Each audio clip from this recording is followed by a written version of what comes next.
What's up, everybody? Good morning. Welcome to a Sunday edition of Morning Scone presented by Brock, Baton Rouge Orthopedic Clinic, and Hudco Roofing, hudcoroofing.com. Tigers win. LSU 49-21 over Central Michigan. Let's recap that. Offense, obviously much more explosive. They put up just shy of 500 yards in the game against Central Michigan. Max Johnson. LSU threw for 400 yards. Still not much of a semblance of a running game, although Corey Kiner did look good late in the ballgame, the freshman. That certainly seems to be a big part of the story from last night. Max Johnson threw for 372 and 5 touchdowns. Corey Kiner, a monster night, 12 for 74. And then receiving, how about Deion Smith? 5 for 135 and 2 scores. Both of them some acrobatic catches. Jack Besh also with a gigantic night, 5 catches for 81 yards. 3 of his receptions went for first downs. He scored his first touchdown. So you're starting to see some guys emerge. And then defensively, the 21 points Central Michigan scored, of course, one of the touchdowns was on a pick six, so they only scored on 2 offensive possessions in the game. But, excuse me. They only scored on 2 offensive possessions in the game, and both of those offensive touchdowns were on busted coverages defensively. So, got to clean that up because that could cost you against a better team. But, excuse me. Sorry. But all in all, Tigers looked pretty good yesterday, so you had to come away from that one feeling pretty good about getting up early. Seeing some young guys flash, defense playing pretty well, offense with some tempo and a little more rhythm, getting better, right? That's what you want to see. So LSU wins. Saints, Panthers today. Gave you my pick on Friday's AFR. I did pick the Panthers to win the game. I am hoping that I am dead wrong. Waiting to see who is active for the game today for New Orleans. Let me check that right now just to make sure that I haven't seen it posted yet. But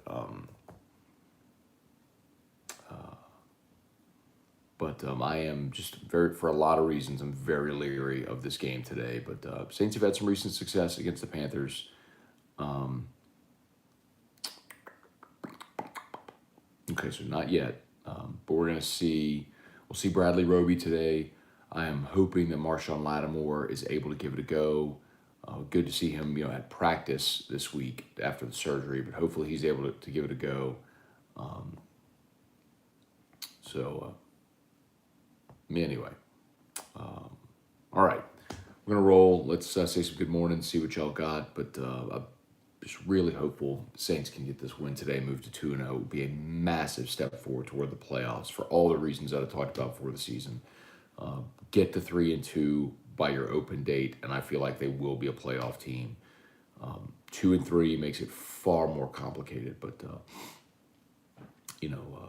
Quan going up to IR, Davenport going to IR, Lattimore with a hand injury, C.J. Gardner-Johnson with the knee injury. Not sure if he's going today. Let me just see who's healthy, who's active. That'll be a big determinant factor, I think, in today's ball game. All right, let's say some good mornings here. Reagan Lee, Deborah Coward, Arthur Coco, Megan Hurst, Truax. What's up, man? Good morning. Blake Canfield, Tommy Howard. So what's up, Scone? Went 9-3 my picks yesterday. That's a good day, man. Nice, successful, profitable day. Hey, Dad. Good morning, buddy. Chasson, John Bro. Much better effort last night. Now on to SEC play. You can take on a Mississippi State team, which, as somebody predicted on Friday, lost to Memphis. That was a tricky game for State, coming off a big win over NC State, looking ahead to LSU, and you got to go to little old Memphis, play in the Liberty Bowl, and that's a team that can score. And the SEC did acknowledge that their officials botched the call on the punt. For those that missed it, State punted. They seemed to have downed the punt. A Memphis player came, scooped it up, and ran it back for a touchdown. They ruled it a touchdown. Not only that, there were 2 players for Memphis wearing number 4. That should have been illegal participation, 5-yard penalty. So, hooray, refs. But still, loss. Danny Landry, good morning. Trey Mitchell, good morning. Jason Mobile, morning from Chicago. Going to the Bengals and Bears game today. great opportunity for the Bengals to move to 2-0. The Bears are just absolutely atrocious. So Joey B, Jamar Chase, see if they can get it done. Let's see, Reagan, talking with my buddy who's an Ole Miss fan about potential coaches if I was fired. I mentioned Kiffin and Fisher. He says I'm a homer for thinking either of them would come to LSU and that it had never happened. I understand that every fan thinks that their coach wouldn't leave their school. That's just naive. Ole Miss, for Kiffin specifically, Ole Miss, as far as resources, history, recruiting, all of it is at a severe disadvantage. They don't make as much money. They don't spend as much money. They have 2 SEC schools in their own state. So they're constantly battling in their own state for recruits. Tommy Tuberville left Ole Miss for Auburn. Yeah, Kiffin would leave Ole Miss. But I think he's a great coach. I think he's doing a great job. And I don't think Fisher would leave Texas A&M for just anywhere. But to work with Scott Woodward, to be at LSU, a place that he knows and loves, a lot of friends still in Baton Rouge. Yeah, I think that's one of the few places, yeah. Tom Brouillard, good morning. Listening to the end of Whiskey and Wine. Appreciate everybody who watched Whiskey and Wine last night. We had a great time at Don Juan Cigar Bar. Hey, Kelly Gross, good morning.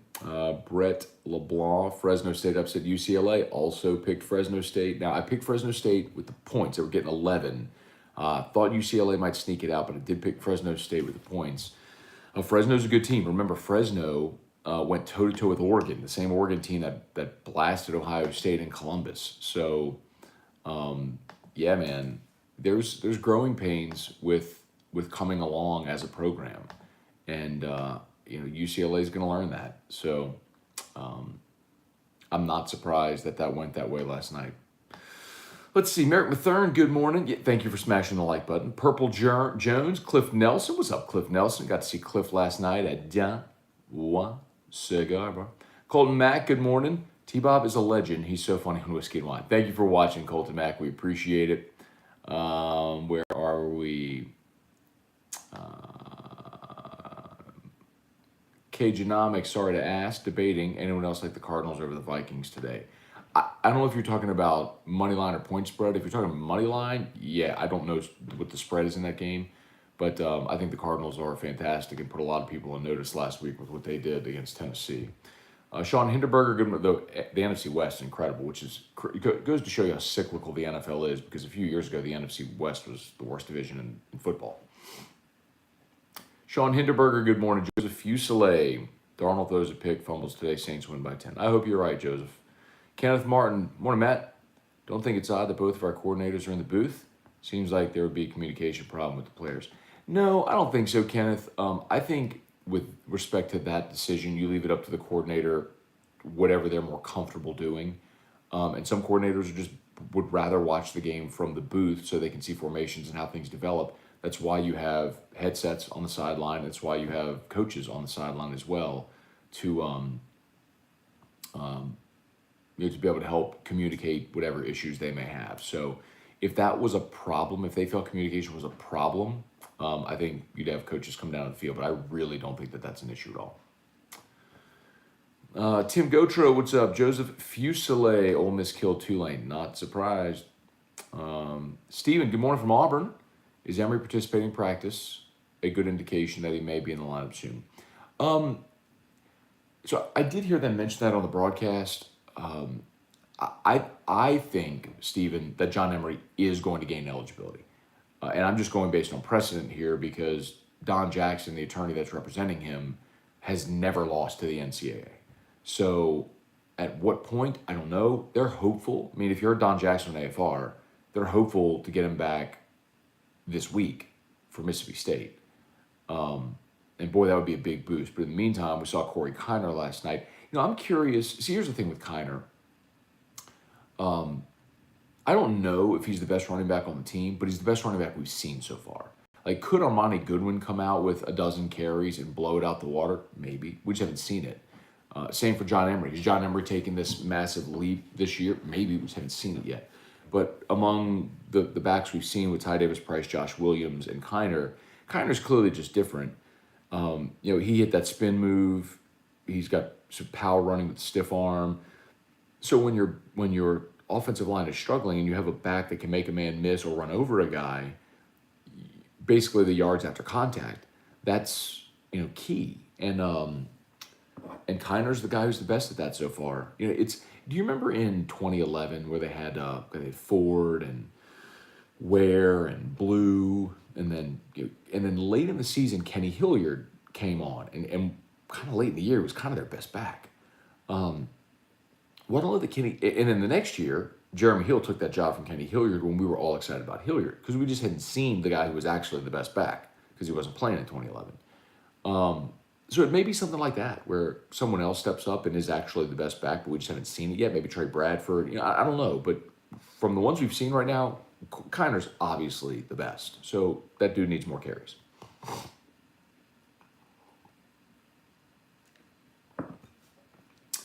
Tim Gotro, glad to see real signs of improvement last night.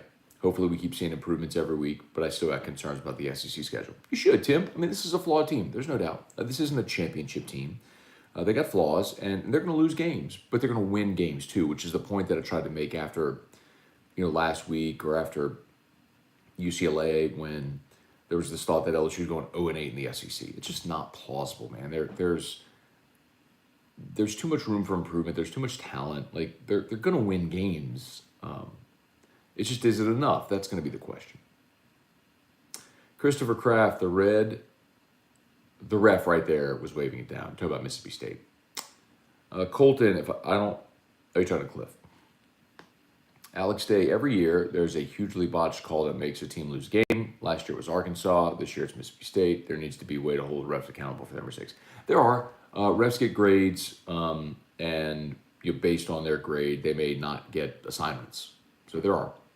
Tucker Oliver, morning, Matt. Couldn't help but think about your story about high school refs botching. What was it down when Penn State punted on third down last night? Now, I didn't see that. So, I was obviously locked into the LSU game. So, I had the Penn State-Auburn game on my tablet while I was watching the LSU game. So, I had it on. I was kind of keeping an eye on it. But that play in particular, I didn't see. But, yeah, man, refs screw up, man. My complaint about whiskey and wine, there needs to be a stricter dress code for T-Bob. Oh, he'll wear less and less clothes as the year goes along. Bart St. Germain, really, people, how hard is it to take a second and smash the like button? You make comments and ask questions, but can't hit the like button? Wow. Thank you, Bart. I appreciate that. 50 watching on YouTube, 21 likes, so smash the like button. The like button is the thumbs up for those that aren't familiar. If you're watching on your phone and you see the comments, X out of the chat, and you'll see the thumbs up, hit it, and then just tap live chat again, and you'll see the comments come right back. T-Bob's chest meat got me frisky. We do appreciate everybody who watched Whiskey and Wine yesterday, sharing that on Facebook, liking it on YouTube. It helps tremendously as we continue to grow it. It's all organic. We've never done any type of paid promotion behind it. So the fact that that's grown really is all of you liking, sharing, to word of mouth. That really is it. We've never done any paid promotion for it. So, the audience we've grown initially with me and Jordy and, now me and T-Bob, the audience we've grown has been completely organic. So we're very grateful to everybody who's continued to watch and follow the show. Let's see. James Tyrone. Good morning. No Nashville Scone today? Jeff McKithen, what's up, man? Mark Allen, looking at Max, 50-50 balls, concerning. Does he make those against stiffer competition? So, Mark, that's a great point. I think that was my comment after on Whiskey and Wine last night was, the first touchdown of Deion Smith was a 50-50 ball that went through the defender's hands. The touchdown of Jack Besh was a 50-50 ball. And they made plays last night. They made another 50 reception from Deion Smith on the right sideline. That was a 50-50 ball. Maybe not against better competition. We're going to find out. But I'm encouraged that Max was at least taking those deep shots. He seemed hesitant to do that, to put the ball up and let his guys make plays the first 2 weeks. At least he's letting it rip, which I'd much rather see. Andrew Juge, who dat? What's up, man? Good morning. Chris Maggio, good morning. Who dat? Jason Austin, if the Saints do win, will we see another celebration video by you today? Maybe so, Jason. Kind of like those post-game wraps. So maybe we'll do that. Just a quick 15, 20-minute post-game video on YouTube. Let's see, Andrew, if the Saints could pull this off, I would happily sacrifice the Patriots game. I totally agree. Give me a division game. Give me 2-0. Even if you lose to New England and you're coming home against the Giants in a game where you'll be heavily favored in the Dome, you win that one. You're 3-0. Going to Washington before the bye feels like you're playing with house money at that point. Maybe if you get to 4-1, awesome. I'm 100 bajillion% with you. Give me this game today. I am not optimistic about today. I'm hopeful, but I did pick Carolina to win the game today. Let's see. Will Myers, good morning. Can anyone challenge Bama in the West? Nope. Ole Miss would be the only team. Brian Robert, good morning. Number 6 balled out. How about Deion Smith? It's so funny, man. Like, we talked so much about Chris Hilton, about Brian Thomas, then Malik Neighbors got all this pub. Nobody talked about Deion Smith, and he was a freak show. Imagine that. LSU has really fast, athletic receivers who can run and jump and catch balls, and that's what they do.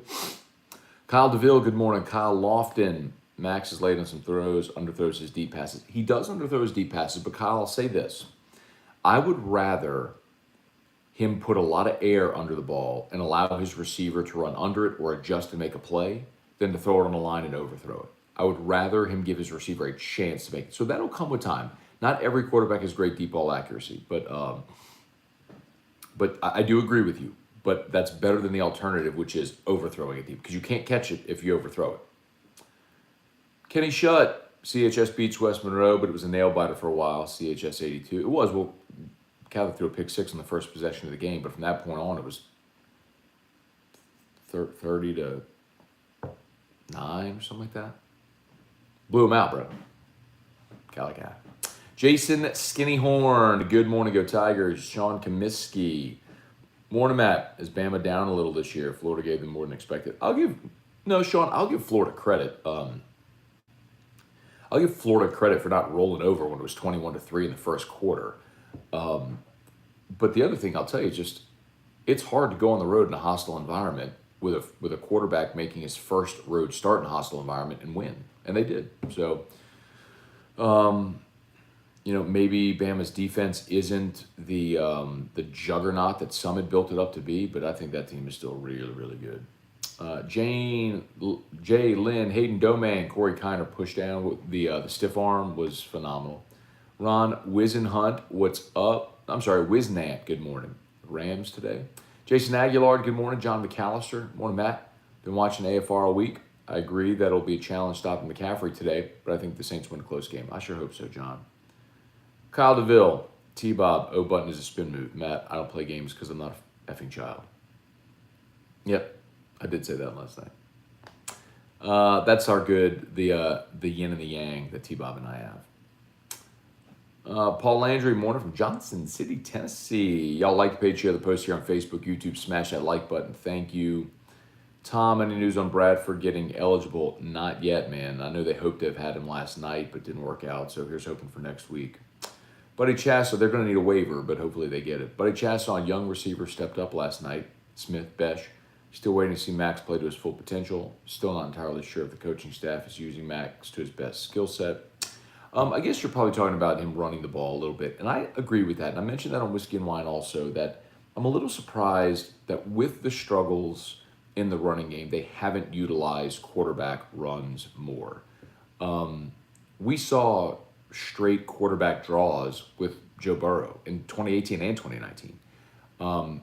If it were Miles Brennan, I could understand not doing that. Because Miles isn't fleet of foot, that's not a strong skill set. But with both Max and Nussmeier, like, those are athletic kids that can run. So spread it out and run a quarterback draw, man. Like, generate something like that in the run game. And the other side of it is they did last night use a lot of screens, even just quick, snap, boom, Butte in the flat, and then let him make a guy miss, get 4 or 5 yards. I mean, that's an extension of the running game. When you're not making it happen with traditional runs, those types of plays serve the same purpose. So, good with it. Besh is amazing, guys. Clutch. Uh-oh. I hear somebody coming this morning. I hear somebody. Hey, babe. Hi, Drew. You want to come say hi to Dad's show? Drew, you want to come say hi to Dad's show? Come say hi to Dad's show. Huh? Oh, okay. Okay. He's back on and watching Robert. As always, shout out to Brock, y'all. Baton Rouge Orthopedic Clinic. Reminder, Brock. Okay, that's fine. You can close the door. Brock, Rock, and Wine, Saturday, October the 30th at the Renaissance Hotel. You can get more info at brortho.com, brortho.com. Brock, of course, great sponsor here in Morning Scone. They also provide athletic training services for free for a lot of high schools in the greater Baton Rouge area. And so all the money raised from Brock, Rock, and Wine goes to the Baton Rouge, or the Brock Foundation. So Brock, Rock, and Wine, Saturday, October 30th. It's the LSU Open date. You can find out info or get tickets at brortho.com. Where are we? Cliff Nelson, best your tight end in name only. Really impressed with his performance. He can play and did play he played the X, the Y, and the Z. So he can play any position, any of the receiving positions, no doubt. Let's see. Joey Vincent, morning, Matt. Looking forward to hanging with y'all for Whiskey and Wine when I come in for the A&M game in November. We'll see you there. Christopher Kraft, is Goodwin hurt? Yes, ankle. Purple Jones, what about his pass blocking skills? Good question. Didn't really get to see it last night much, but can't be too bad. Can't be any worse than what they're kind of dealing with. Randall Offrecht, morning, Matt. Not feeling great about the Saints today. Think it's going to be a 3-point game that goes either way. Colt Mack, if you are on PS4, hit the dots, and then the like button will appear. Oh, thank you, Colt Mack. Appreciate that. If you're trying to smash the like on YouTube. Bama didn't impress me. Florida could have won the game. Joseph Fuselight. Bama didn't impress you when they were up 21-3 in the first quarter.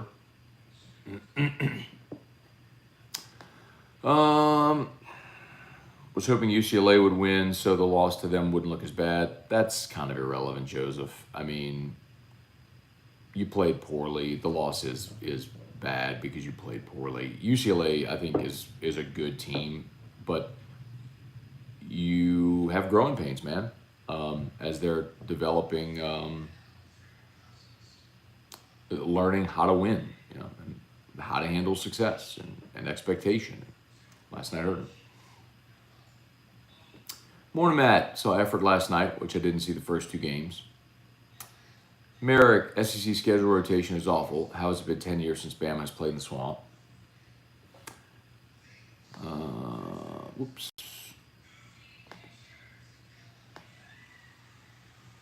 Cliff, morning, you rock the cookies are awesome. She went back in the bedroom, but I will let her know, Cliff. Bruce Shales, happy about last night's air raid. Next 2 weeks are going to tell us where we're headed, in my opinion. Completely agree, Bruce. We've mentioned it's a stair step, right? So you went McNeese, Central Michigan, Mississippi State, Auburn. So you have 4 weeks of a progression in competition, which is good because it allows you to stair step up as you play. So now go on the road to Mississippi State. Let's see how you do. This is a team that embarrassed you last year. There's no other way to say it. They threw, had a quarterback that over 600 yards on you in your building last year. So what did you learn? This is a Durante Jones game. Let's see how Durante goes head-to-head with Mike Leach. Christopher Kraft, if running backs are having trouble running the ball behind the O-line, why would the quarterback do better? So Christopher, so it's a numbers game, right? So if you're talking about a quarterback draw, if you're going to run a quarterback draw, you spread it out, right? So you take defenders out of the box. So let's say you go 4 wide. You can even empty the running back. So you're out, and then so you're empty. So there's no backs, and then there have to be guys covering every receiver. So if you have 4 receivers in a back, you're moving people out of the box. So then if you're the quarterback, you take the snap, and then you find your lane and you run. It's a numbers game that you're playing there. You empty out the box and then run. I mean, that's the play they ran against Bama, where Burrow ran the sneak to convert late in the fourth quarter. They did the same thing against Clemson in the championship game, down around the goal line at the end of the first half. So anything you can do to generate offense on the ground, you got to do. Let's see. Iraq, so much cooler than that. I'm okay with that. LSU beat Mississippi State and Auburn. I'm not, well, both are challenging in their own way, right? State, you have to go on the road. Auburn's here, but I think Auburn's better. And Auburn is tested. Auburn now is tested having gone to Penn State. Coming here for a 2:30, for a likely 2:30 game, I don't think is the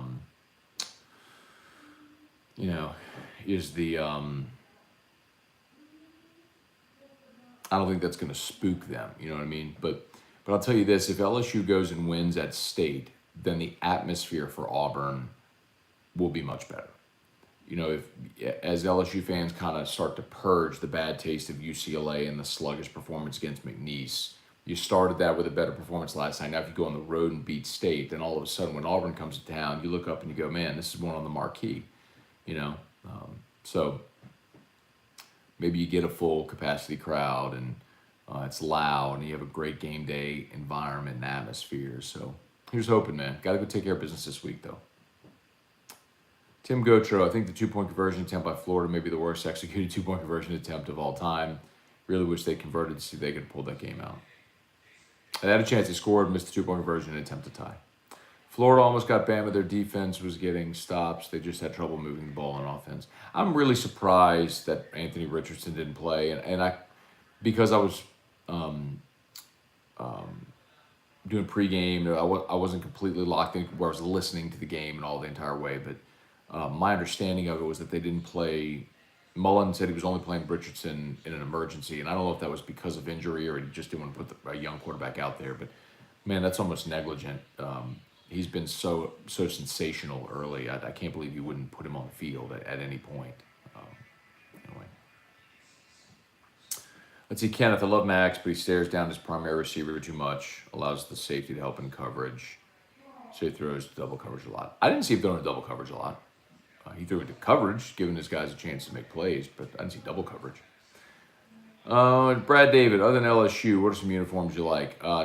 This was not popular last night, but the unis Ole Miss wore yesterday, the baby blue helmet, the red jersey, the gray pant, I think is the best uniform in college football. I like USC's home unis. Ohio State's home scarlet and grays are awesome. I love traditional uniforms. I think they're great. I think Auburn's home uniforms are really sharp.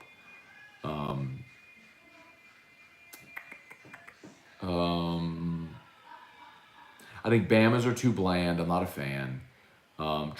Same with Penn State, just too bland. Traditional's great. Bland is not. I'm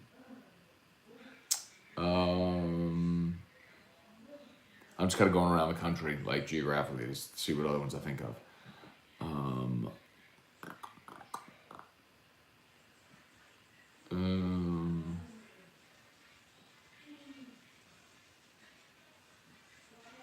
Those are good. Michael Costello, good morning. Purple Jones, Oregon unis back in the day used to set the curve. I did like Oregon's the Donald Duck that they had on the side of the helmet. Go look at Oregon's uniforms from the 94 season, the January 95 Rose Bowl against Penn State. Those uniforms I think are fantastic. Funky TikTok videos with Let's Tear It Down. Who dat indeed. Connor O'Neill, Oregon unis are overrated. The current state of Oregon uniforms, I agree, are overrated. What he's talking about, go throwback Oregon uniforms. No, I know Richardson had his hamstring injury, but they said that he was completely cleared, that he was healthy. I mean, he did the backflip before the game. What about Tulane's retros yesterday? I can respect doing a retro uniform. I didn't go gaga over the helmet like a lot of people did. I think that baby blue helmet with the angry wave logo, I think that's pretty sharp. Where are we? Let's jump back here on Facebook. Let's see. Tom Brouillard. Besh makes you say Eric Gilbert who? I don't know that I would go that far. Eric Gilbert's the highest rated tight end in the history of 247, and he is a tight end. Besh is a receiver who they've kicked inside.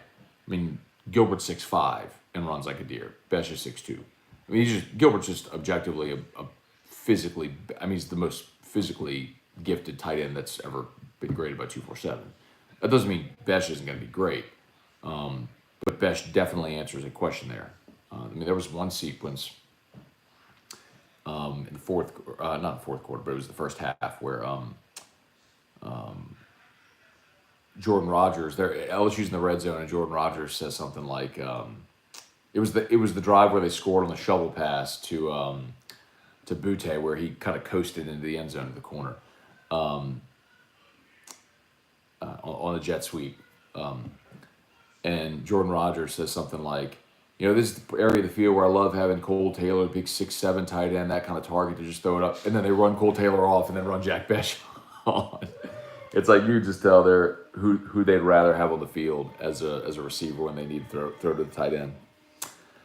Jason, let's see, Major Burns. Wow, big interception for Major Burns. Big bust again on the 78-yard touchdown catch and run for Central Michigan.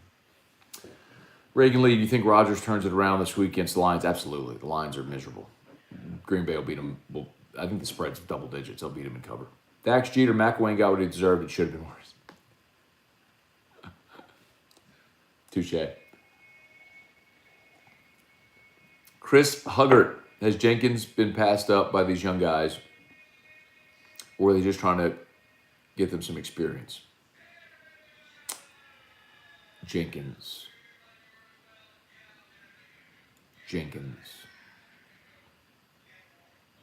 Jure Jenkins. Jure Jenkins, because of the drops, we didn't see him until the fourth quarter. The drops. That's what I'm telling you. That's what it was. Ogeron was like, okay, I mean, all the veteran guys. So Trey Palmer was out with injury, and then you had all the veteran guys dropping passes last week. So they said, play the young kid, give Deion Smith a shot, and he made the most of his chance.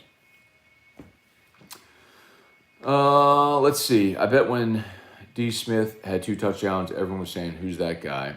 T-Bob did. He had acknowledged yesterday he legit didn't know who Deion Smith was, or forgot him. Clifford Moore, O-line is still bad. Certainly they struggle in run blocking, but let's see if Central Michigan had a sack. They did pressure. They did get pressure last night, but LSU only allowed 1 sack, 4 tackles for loss, 3 quarterback hurries. So there was some pressure last night, but by and large, LSU got rid of the ball quicker and the tempo was better. That was all good. Thavanka De Silva, good win, need to improve for SEC standards. What do you think? Absolutely, Thavanka, but what are we realistically expecting? You know what I mean? Like, I'm not expecting this to be a team that competes to win the SEC. So, I think they will continue getting better, but to what degree? Like, can they beat Mississippi State? Absolutely. Can they go on the road and beat Kentucky? Sure. Can they beat Arkansas at home? Yeah. Will they beat Bama? No. Do I think they can go to Ole Miss and win? Probably not. Auburn and Florida at home and A&M, those are kind of the toss-ups, right? I mean, that's where I was before the season. I thought they could beat State, Kentucky, Arkansas. I thought they'd lose to Ole Miss and Bama, and then really the swing to determine how successful or unsuccessful your season was going to be were going to be the home games against Auburn, Florida, A&M. So I still feel that way. But I thought they'd go 2-1 of those games and finish 9-3. Well, they've already lost to UCLA, so under that premise, the best they do is 8-4. Now, if they lose 2 of those 3 instead of win 2 of those 3, they're 7-5. If they're 7-5, probably got a new coach next year. J-Mo Milner, do we really need Butte returning kicks? Nope. Andrew Brister, Fresno State beating UCLA, allowing 40 is a problem. David Wallace, still not much of a running game, but kind of looked good. Yeah, Kiner's your guy. I'm with you. It was late in the game, and I think Central Michigan by that point was tired of tackling and fresh legs and stiff arms and all that. But he's still a guy that made a miss and made yards after contact, so I got to give him the ball. Richie Evans, play calling, execution, a lot better. Your thoughts on wins, losses for the rest of the season? Yeah, just kind of went through that. I think this is a team that probably is a 7-5 football team. Curtis Blanchard. Matt, I think Bama can be beat this year. Remember, Curtis, the undefeated Bama teams have been few and far between. The 2011 championship team lost to LSU. The 2012 championship team lost to Johnny Manziel and A&M. The 2015 team lost to Ole Miss. They've lost games, understand. His undefeated championship teams have been fewer and far between. Yeah, they were undefeated in 2009 for his first one at Bama. Hell, his 2003 championship at LSU, they were not undefeated. They lost to Florida that year. So, yeah, I think they could be beat. I don't think it's going to prevent them from being in the playoff and being in the national championship game. Let's see. Alabama had number 6 last year. Name was D. Smith. Won the Heisman. Let's not get ahead of ourselves there, Jason. Preston Schulze, good morning. Predict the opening LSU State line.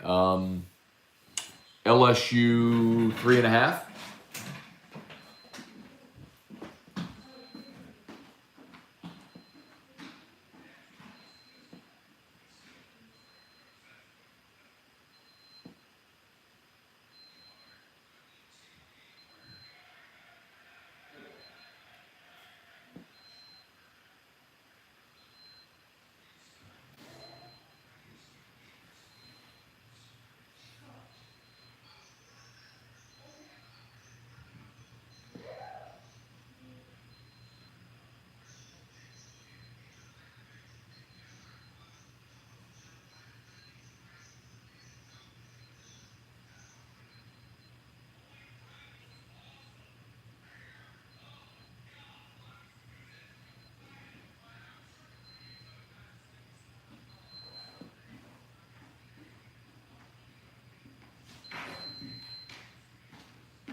Sorry, Drew's backpack was beeping.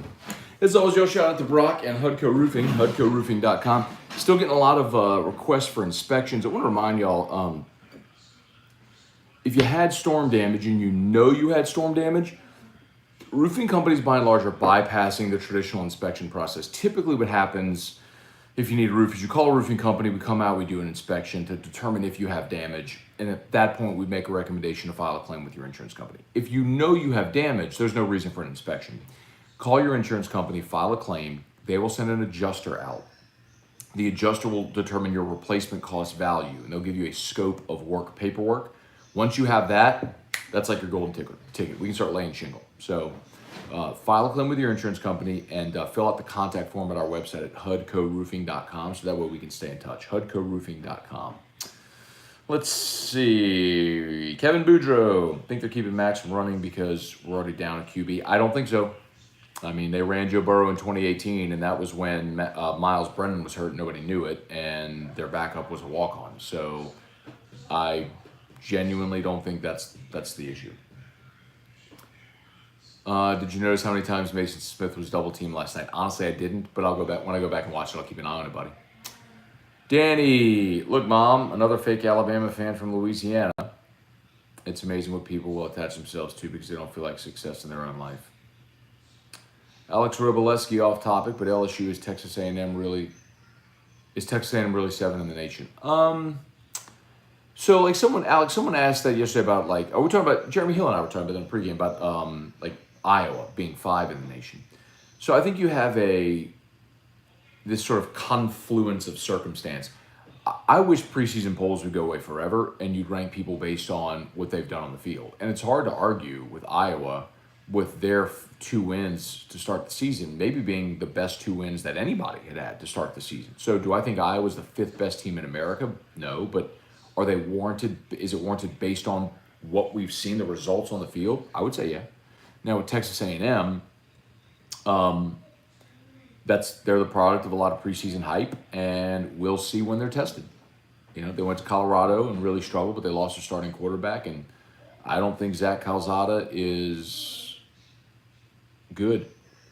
I think they're going to really struggle if they don't get Haynes King back.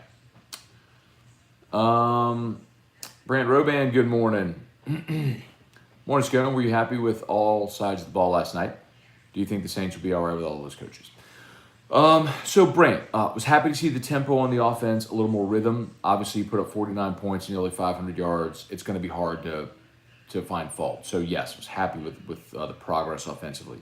Defensively, you busted on two big plays, both on third down, 3rd and 13, 3rd and 11, that allowed the touchdowns. Other than that, I thought LSU played well. 5 more sacks last night, so the pressure's been really good. As for the Saints, I think I picked the Panthers in this game. I mean, the Saints with their injuries, down 6 coaches, having to travel again, division game, the come down after last week's high. I think this is a really tough spot, and I did pick Carolina to win the game today. But God, I hope I'm dead wrong. Like, I would love for you all to come here tomorrow and just laugh at me for being stupid. But we'll do a little post-game video today after the game. Patrick Kason, good morning.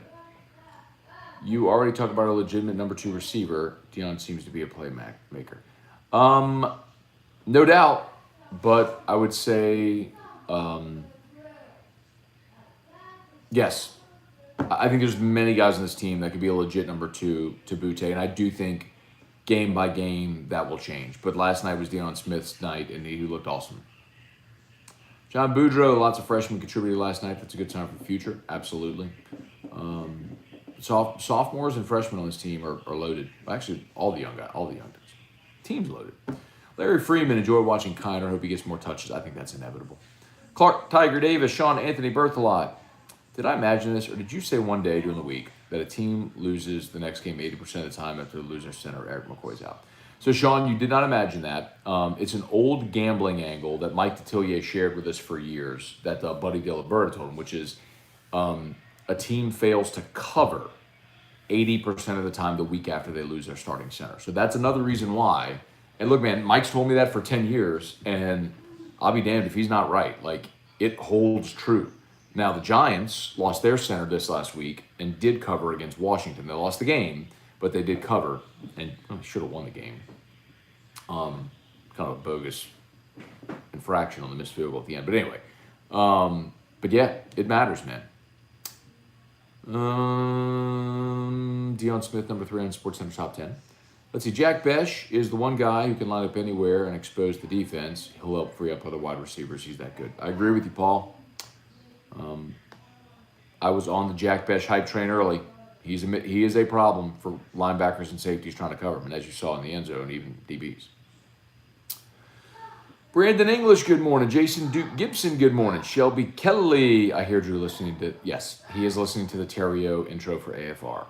He watches it incessantly, and he goes like, and Terrio. Yes, all day. All day. Jason Gibson, Besh is going to be a problem for most. He is. He is a matchup problem. He's only a freshman. He's only going to get better. Jeremy Causey, morning, Matt. We've got to play the freshman receivers moving forward. They were impressive. They catch with their hands, not their body. Well, they're all going to play. All right, Chris Ray Jenkins falling down the depth chart, or were they just letting young guys? The drops. I mean, it was the drops. There's no doubt. I mean, the drops last week forced them to make changes and give other guys a chance. And the other guys made the most of that opportunity, namely Deion Smith. Who caught the ball and Max was throwing it away? Awesome catch. That was Malik Neighbors. So that's the other guy that everyone was super pumped about coming out of camp. He wears number 8, and he looked awesome. He had a couple of catches last night in his first action, and he's a guy that you're going to see a lot of. I mean, this freshman receiver class with Hilton and Brian Thomas and Malik Neighbors and Deion Smith and Jack Besh, yeah, man, all those guys are players.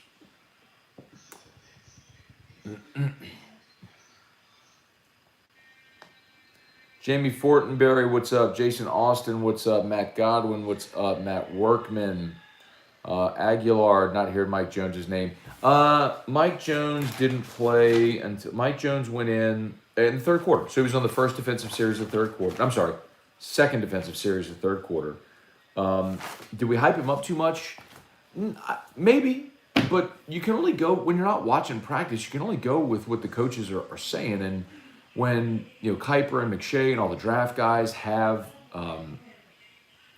Mike Jones as a first round draft pick or big, player in their big board, and he's coming in from Clemson where he was a really good overhang linebacker. I mean, you're going to have some of that. So, but he's changing positions, man. He's trying to go from an outside overhang linebacker to a Mike, and Damone Clark and Micah Baskerville are just those dudes right now. So, it's kind of what it is.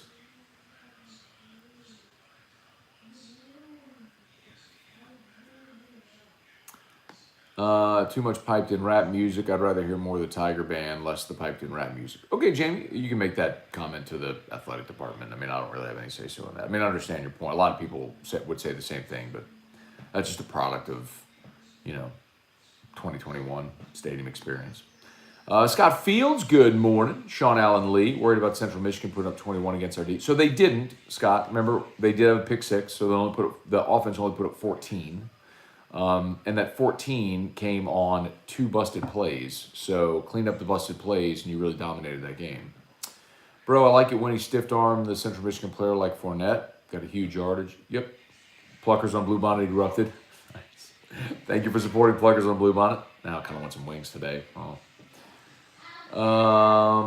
John Boudreaux, I think it's a travesty that Alabama not traveled to Gainesville in 10 years. Should not happen. When was the last time LSU played at Georgia? LSU played at Georgia in 2013.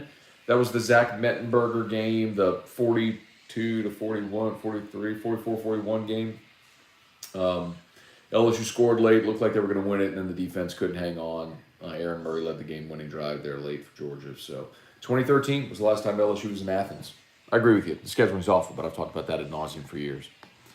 And hopefully with expanding the conference, it changes. Stephen Fry, why can't Ogeron move on from Ty Davis-Price? He's not explosive, has no bounce like Kiner and Godwin. I think that's going to happen this week. Listen, Stephen, I understand why in the opener, if you felt like you didn't want to run a freshman out there in a close game or when you were losing to UCLA, like you didn't want the freshman run it there and maybe make a mistake, try to do too much, fumble the ball. Like, I kind of get that considering the game flow, but you're at this point now where the last 2 weeks you've been able to liberally use all of your running backs, and it's pretty clear which guy gives you the most dynamic option right now. Jacob Falcon, what's up with Quan Alexander? Elbow. He went to IR, so he's out for at least 3 weeks. Did UCLA lose to Fresno? They did. Told y'all. Took Fresno in the points last night. Buddy I didn't think they'd lose, but I did take Fresno in the points. Buddy Chasson, hopefully Anthony's injury isn't serious. Someone said on Whiskey and Wine last night that Gordy Rush on the broadcast said it was a sprain. So here's hoping that's all it is. Let's talk about our monster roster for LSU baseball. No thanks, Jason. It's football season. I love LSU baseball. You know that, but we are not talking LSU baseball during football season. Not doing it. I'm just not doing it. Did you see the pic with Joey B and his girlfriend at 360,000 likes? That's not his girlfriend, Jason. That's Olivia Dunn. Olivia Dunn is the LSU gymnast who is the most followed collegiate athlete on social media. And they took a picture together and she posted on her social media. So Cole Kublik did some type of feature with Olivia Dunn at the gymnastics facility while he was in town for this game. So that's why they did that whole bit. Where they had like a Tom Hart post, Jordan Rogers post, or Cole Kublik post, Jordan Rogers post, then Olivia Dunn post, and you saw like the increasing number of likes. So it was not his girlfriend, that was Olivia Dunn.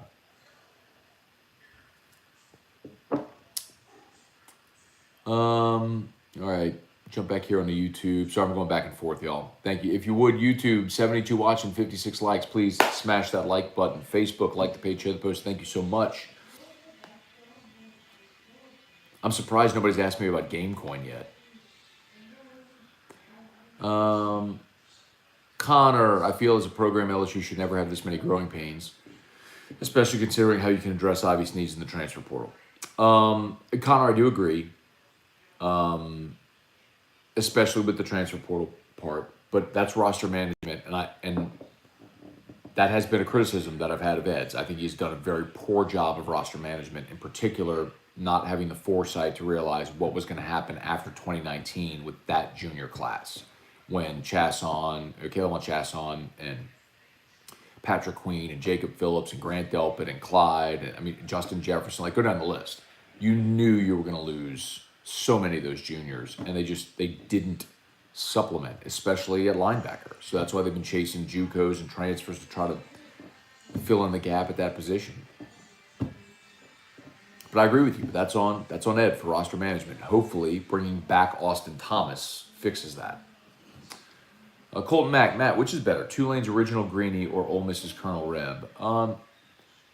Is Tulane's original Greenie, is that like the little man with the helmet holding the flag that they had yesterday? Because I don't like that. I know people liked it because it's nostalgic. I think that's a silly helmet logo.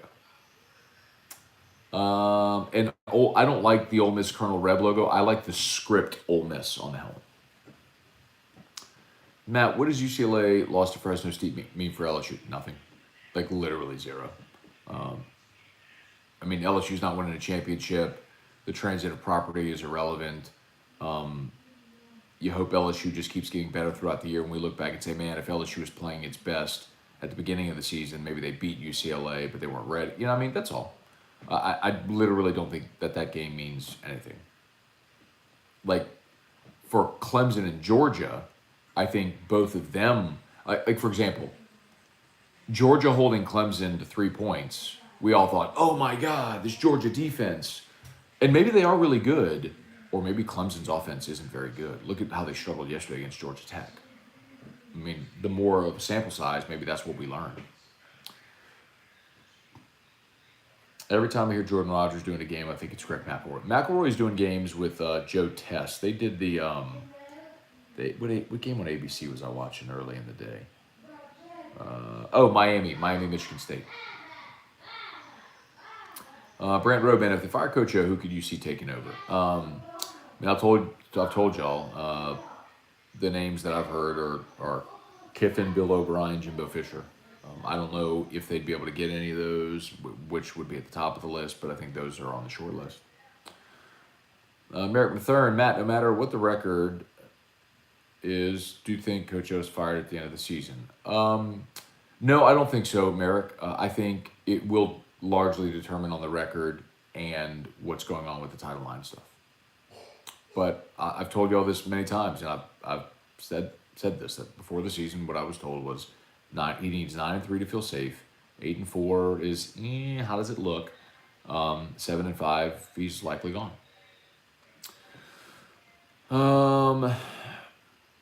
Matt, no matter what the record is, Steven, same with OU, they should not be number 3.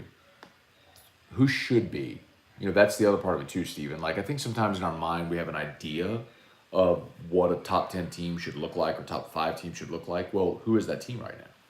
Is anybody stood out and you're like, yep, that team right there, they're the best? Penn State? I mean, Penn State's got the most impressive resume right now. Penn State went on the road and beat Wisconsin and Madison and then just beat Auburn. Should Penn State be there? I would. I'd have them. I mean, I can only grade you based on what you've done. Penn State, I think, has done the most.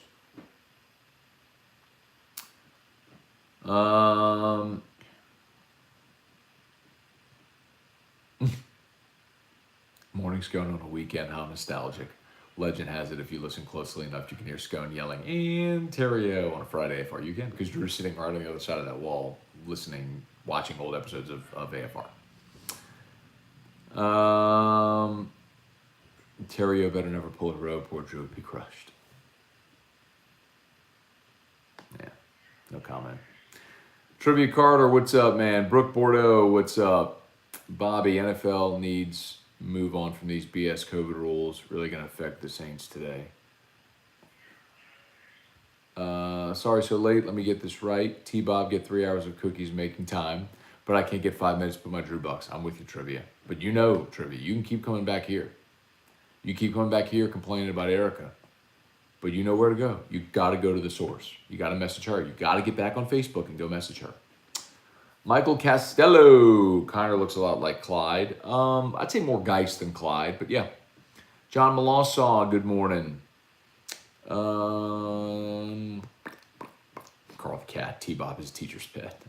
Danny Braywick, what did you think of Jordan Rodgers on the broadcast? I thought he did a great job. Yeah, man, those guys do a really good job. Tom Hart is, if you know Tom, Tom is as affable a guy as you'll ever want to meet. And he makes a broadcast flow. His one-offs, I think, are fantastic. His way to to bring the audience in, to engage, to tell stories. And look, when you do baseball, you have to do that. So he does a lot of SEC baseball. So I mean, there's a lot of times you're calling a 17-4 baseball game in the SEC tournament at 2 a.m. and you got to find a way to keep that thing energetic and lively. And he's fantastic at it. And that crew of Tom Hart, Jordan Rogers, Cole Kublik, they all really like each other as well. And it's evident that broadcast, that crew has great rapport. So yeah, they do a great job. All of them do a great job.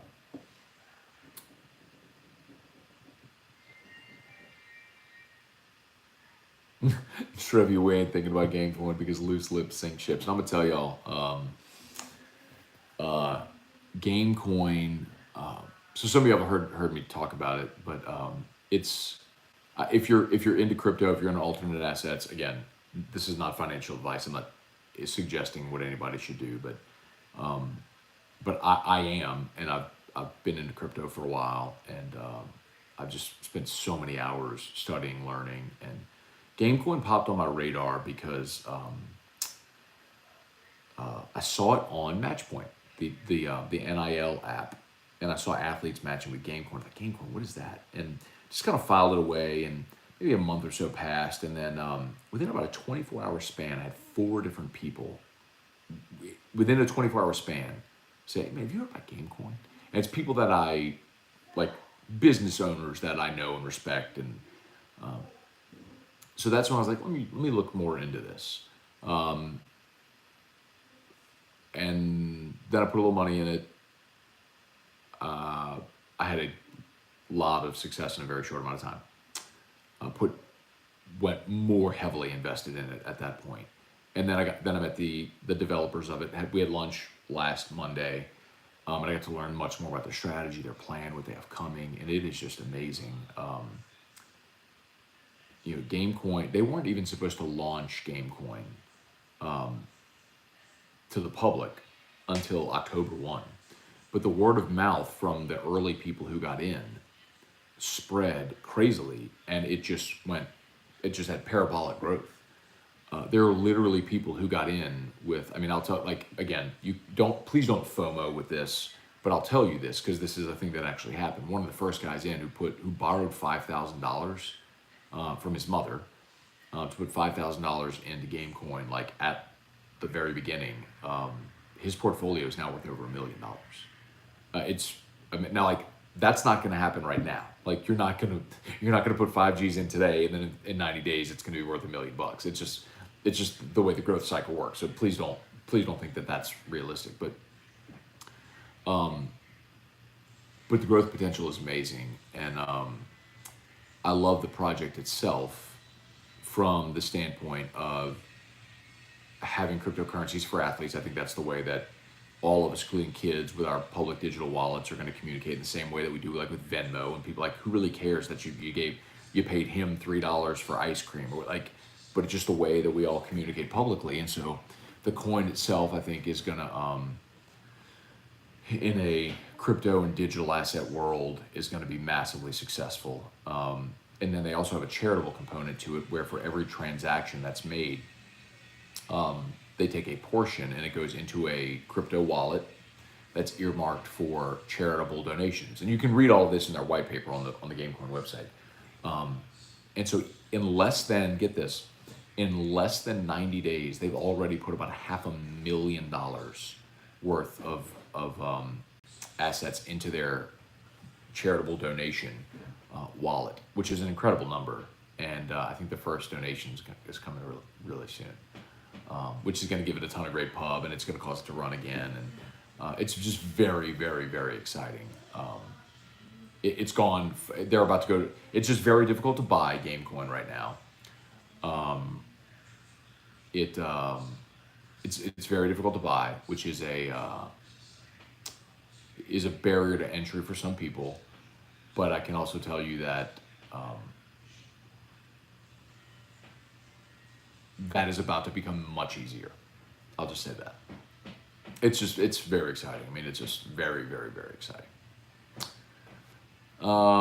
Purple Jones, real talk, tell me Gamecoin isn't a pump and dump and I might invest. Purple Jones, I can tell you with 100% certainty, it is not a pump and dump. Like, I could not be more certain of that. And there are measures that the developers have taken to prevent that exactly. I'm not at liberty to say anymore, and I wish they would tell this story publicly, because it would. A couple of days ago, so Gamecoin had this parabolic rise, and I think on Thursday or Friday maybe, it had a very precipitous drop. I mean, it was a notable drop. Well, somebody sold off about $200,000 worth of Gamecoin, and so it caused this big red candle. So the price went way down, and a lot of people who had seen these really big gains freaked out and had weak hands and sold. They thought, oh, it's dumping, it's not, which was not the case. It was one guy who did that. And listen, respect to anybody. I mean, it was the guy sold about $200,000 worth of Gamecoin, and who am I to judge? You know, like maybe that's more money than he will have ever seen in his whole life, and he was pumped to have it. But that was stupid. That's like if you were holding Apple stock at the beginning and you sold it to make $200,000. It's like, that was dumb. I mean, the 30 million coins he sold off, or whatever it was just not a smart decision in the long term. But it caused a lot of weaker-handed retail investors to sell, which caused some price suppression. But now what you're seeing savvy investors buy the dip. I bought more yesterday. But the fundamentals of the project are, I think, are fantastic.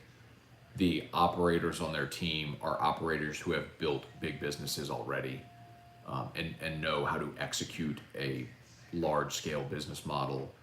I think the concept is amazing. The charitable arm of it will generate tons of positive PR. I will assure you, Gamecoin is not a pump and dump. I mean, it is. It's very, very exciting. Anyway, Jason Ray Hill bought my Gamecoin yesterday. You got it at a great price, man. This week is going to be fun.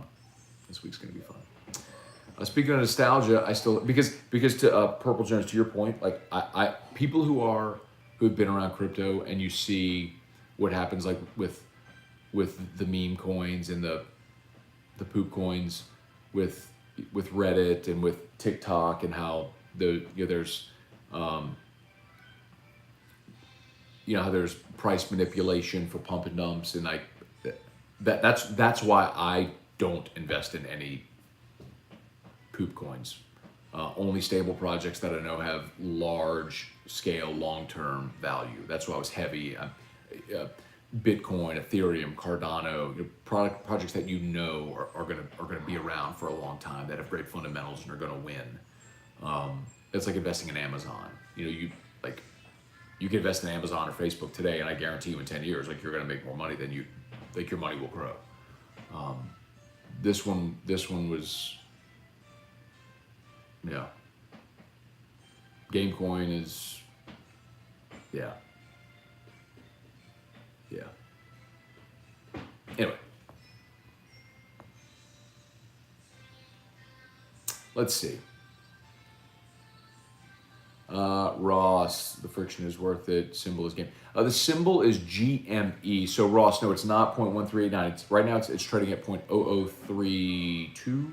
It's GME is the symbol for Gamecoin, and it's very complicated to buy right now. Like, you have to first go to crypto.com and buy Binance Coin, then move your Binance Coin into your Trust wallet, and swap Binance Coin to Binance Smart Chain, and then go to Pancake Swap and swap your Binance Smart Chain for Gamecoin.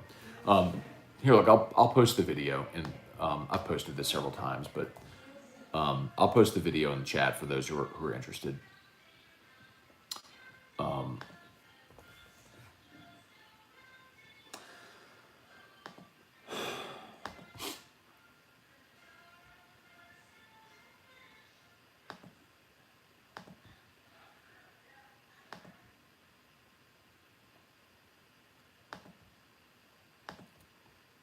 I want to once again underscore that this is not financial advice.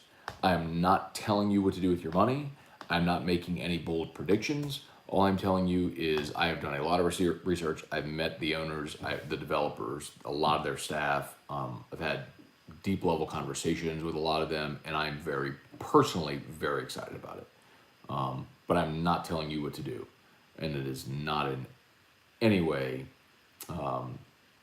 financial advice. So you do you. But you will, especially if you're in Baton Rouge, hear more and more and more and more and more about Gamecoin, because it's developed by a couple of very successful Baton Rouge business owners, and they have a lot of very successful investors. It's a really good group. Anyway, all right. Speaking of nostalgia, I still listen to your back and forth with Clinton Portis on who would win between 01 Miami and 2019 LSU. Cracks me up every time. It wasn't my back and forth with Clinton Portis. RC let Clinton Portis say whatever he wanted, and he sat there on the sideline. Then I jumped in at the end, and I let him have it.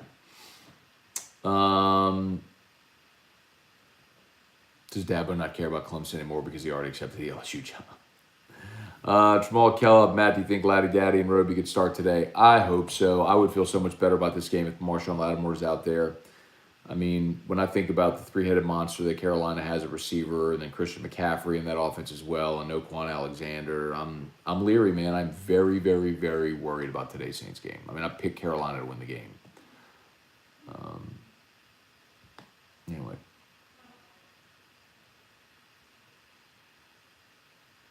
John Boudreaux, I'm old and ignorant, probably need to study it. How can you invest in something that physically does not exist? John, let me flip this on you. You invest in the stock market. Stocks physically do not exist. A stock is just an idea. There is no physical stock. They can give you a piece of paper that's representative of what you own, the share that you own, but it does not physically exist. Crypto does physically exist, John.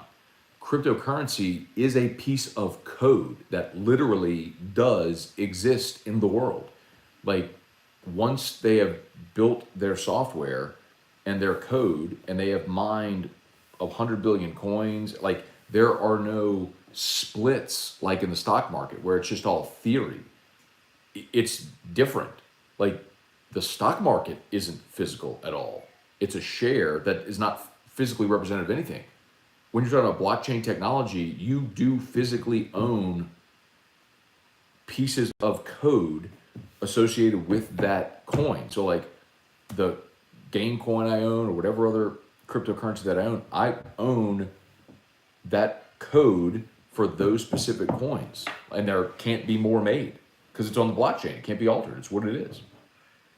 So I'll tell you the other smart thing Gamecoin did is, so they initially mined 100 billion coins. And right when they launched, they burned 25 billion, which means they took 25 billion out of circulation forever. So there will only be a max of 75 billion in circulation. But they also have what's called a burn wallet. So every time there is a transaction, anytime someone buys or sells Gamecoin, a percentage of coin is burned. So the total supply reduces even further, and which of course creates more scarcity, and on every transaction, 2% goes back to the holder. So you will notice, if you own Gamecoin, you will notice every day your total bag, like your total number of Gamecoin that you own, goes up, because every single time there's a transaction, 2% goes, not that every person gets 2%, they take 2% and redistribute it to all of the holders. So you will see your total number of coin go up every single day as well. I'm telling you, man. And then of course there's the charitable component of it, where they 10% of each transaction goes to charity and then to a marketing wallet as well. So they have money earmarked to market, which they have not spent $1 in marketing yet. Gamecoin's market cap is $500 million. They have not spent $1 in marketing. It's amazing. They have their strategy in place, but like I told you, they weren't ready to do it until October 1, and then word of mouth just went boom, boom, boom, boom, boom, boom, boom. And so they haven't even really turned on the faucet. So people are like, oh, did I miss it? Did I miss the boat? No, the boat is still tethered to the dock. They haven't even started. They haven't even started marketing, promoting. They're not on any mainstream exchanges yet, and that's coming. Like, I'm telling you, man. I said yesterday on Whiskey and Wine, I'm like, man, Gamecoin's gonna make Baton Rouge the French Riviera, man. It's gonna be. I'm telling you, there are gonna be more. There's gonna be more wealth built on Gamecoin in Baton Rouge. More wealth built in Baton Rouge and Gamecoin than any business in the history of the city. I'll make that prediction. Already has, actually.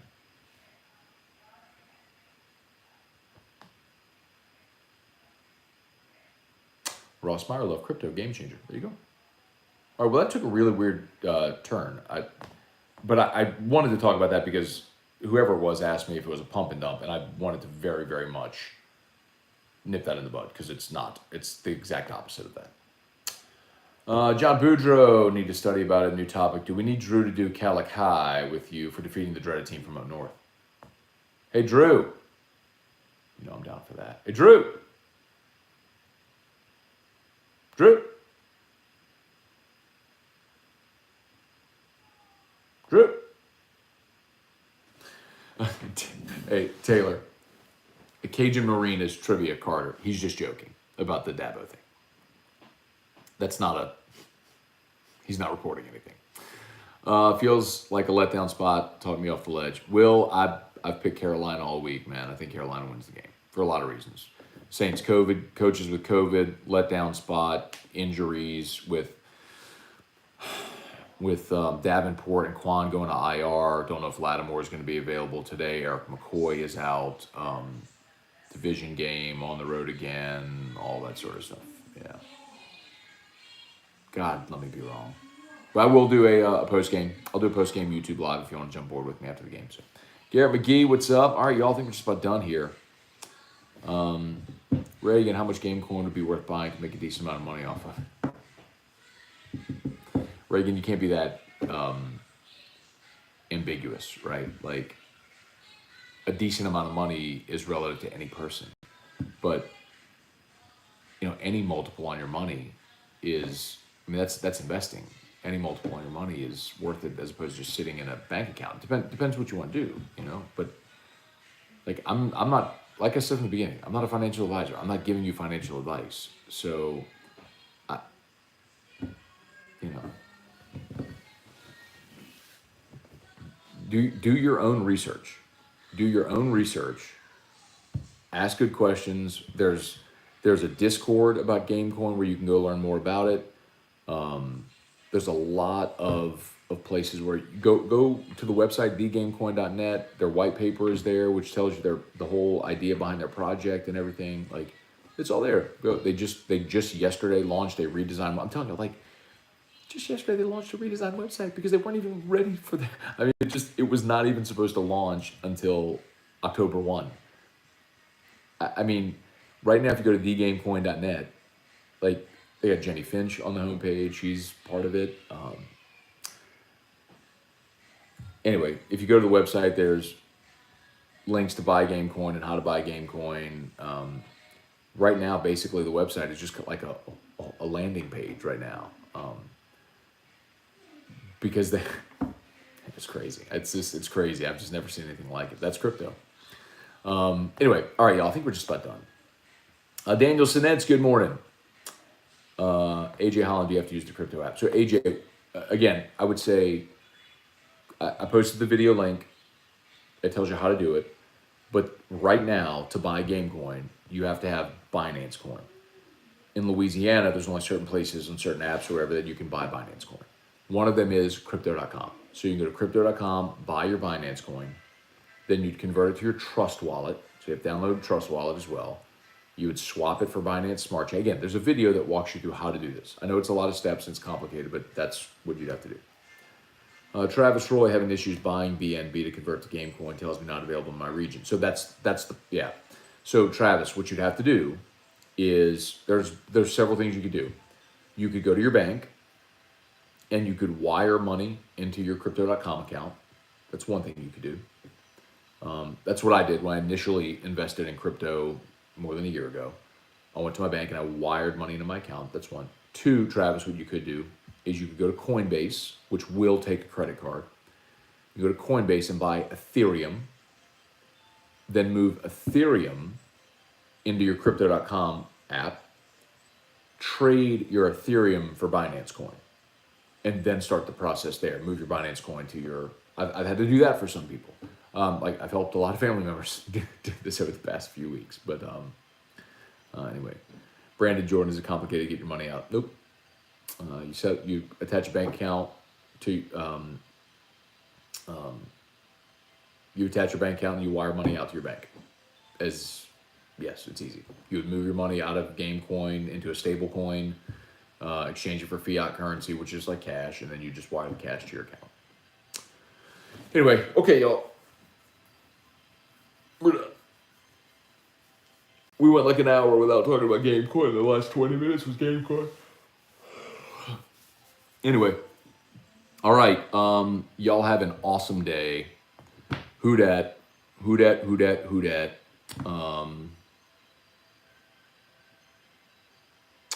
Let's see. Garrett, Matt, I put all my info to buy Gamecoin. ID info card told me I can't buy BNB in my area. Just kind of went through that, Garrett. I don't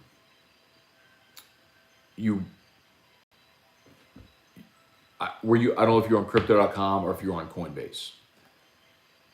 It's probably your bank that's preventing you from doing it. So you'll have to either wire money or do the process that I just said, which is go to Coinbase, put in a credit card, buy Ethereum on Coinbase, move your ETH to Crypto.com, and once you're Crypto.com, trade your ETH for Binance. That would be the process to do. I know that's super complicated, but that's what it is for now. And there is a first mover's advantage for people that do it now, especially on this dip. So anyway, but again, I'm not encouraging anybody to do it. Y'all ask, I'm just answering questions. So do what makes you feel comfortable. And if you're not comfortable, don't do it.